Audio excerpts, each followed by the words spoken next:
James യഥാർത്ഥത്തിൽ ഒരു യുദ്ധകാരി എക്സ്പെർട്ടായിട്ട് American പ്രസിഡന്റിനെ കണ്ടു തുടങ്ങിയത് തുതിപറച്ചലിന്റെ ഭാഗമാകാം. പാകിസ്ഥാൻ താലിബാൻ ഏറ്റുമുട്ടൽ മധ്യസ്ഥനാകാൻ ഡൊണാൾഡ് ട്രംപിനെ പാകിസ്ഥാൻ പ്രതിരോധ മന്ത്രി ക്ഷണിച്ചു എന്ന വാർത്ത വന്നുകൊണ്ട് ഞാൻ ചോദിച്ചതാ. ഒരു രക്ഷയില്ല. ഈ പാകിസ്ഥാനിന് എങ്ങനെയാണ് ട്രംപിനെ പ്രീണിപ്പിക്കേണ്ടത് എന്നുള്ള അർത്ഥത്തിലാണ്. കാരണം ഇപ്പോൾ ഒരു വെടിനിർത്തലാണ്, 2 ദിവസത്തേക്ക് വെടിനിർത്തി. പാകിസ്ഥാനും അഫ്ഗാനിസ്ഥാനും പരസ്പരം ഏറ്റുമുട്ടി നൂറുകണക്കിന് സൈനികരും സാധാരണക്കാരൊക്കെ കൊല്ലപ്പെട്ടു. അപ്പോൾ അതിനിപ്പോൾ 2 ദിവസത്തെ വെടിനിർത്തലാണ്. ഇപ്പോൾ പാകിസ്ഥാൻ പ്രതിരോധ മന്ത്രി ഖവാജ ആസിഫ് അദ്ദേഹം ട്രംപിനോട് നേരിട്ട് ആവശ്യപ്പെടുന്നു, ഞങ്ങളുടെ ഈ പാകിസ്ഥാനും താലിബാൻ സേനയും തമ്മിലുള്ള ഏറ്റുമുട്ടൽ മധ്യസ്ഥനാവാൻ പറ്റുമോ? ഇപ്പം അന്താരാഷ്ട്ര മധ്യസ്ഥ സ്ഥാനത്തേക്ക് ട്രംപിന് ഉയർത്താനാണ് പാകിസ്ഥാൻ ശ്രമിച്ചുകൊണ്ടിരിക്കുന്നത്. കാരണം പാകിസ്ഥാൻ നേരത്തെ തന്നെ ഇന്ത്യയുമായിട്ടുള്ള ഏറ്റുമുട്ടൽ അവസാനിപ്പിച്ച് ട്രംപാണെന്ന് ഒരു ബഹുമതി നൽകിയിരുന്നു. ഇന്ത്യ അത് തള്ളിക്കളയുകയും ചെയ്തു.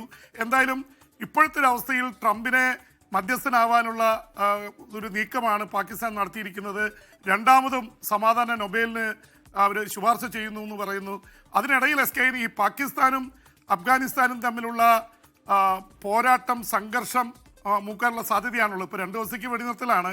പക്ഷേ അതിൻ്റെ ഇടയിൽ ചൈനീസ് മാധ്യമങ്ങളൊക്കെ താലിബാനെ പിന്നിൽ ഇന്ത്യയാണെന്നുള്ള ആരോപണം ഉന്നയിച്ചുകൊണ്ട് അവിടുത്തെ ഓൺലൈൻ മാധ്യമങ്ങൾ രംഗത്ത് വന്നിട്ടുണ്ട്. പാകിസ്ഥാൻ മാധ്യമങ്ങളും ആരോപണം ഉന്നയിക്കുന്നുണ്ട്. പ്രത്യേകിച്ച് ഇന്ത്യയിൽ ഈ അഫ്ഗാനിസ്ഥാൻ്റെ താലിബാൻ വിദേശകാര്യമന്ത്രി വന്ന് അമീർ ഖാൻ മുത്തക്കി വന്ന് ചർച്ച നടത്തുകയും ബന്ധം അടുപ്പിക്കുകയും ചെയ്തതിൻ്റെ തൊട്ടുപിറകെയാണ് ഈ ആക്രമണങ്ങളൊക്കെ നടന്നത്. പാകിസ്ഥാൻ സഹിച്ചില്ല. പാകിസ്ഥാൻ ആദ്യം കയറി ആക്രമിച്ചു കാബൂളിൽ, തിരിച്ച് ഇവരടിച്ചു. 52 പാകിസ്ഥാനി സൈനികർ കൊല്ലപ്പെട്ടു. അതിൻ്റെ തൊട്ടുപിറകെ 100ഓളം ഇവരുടെ താലിബാൻ സേനക്കാർ കൊല്ലപ്പെട്ടു. പിന്നെയും കൂടുതൽ പേർ കൊല്ലപ്പെട്ടുകൊണ്ടിരിക്കുന്നു.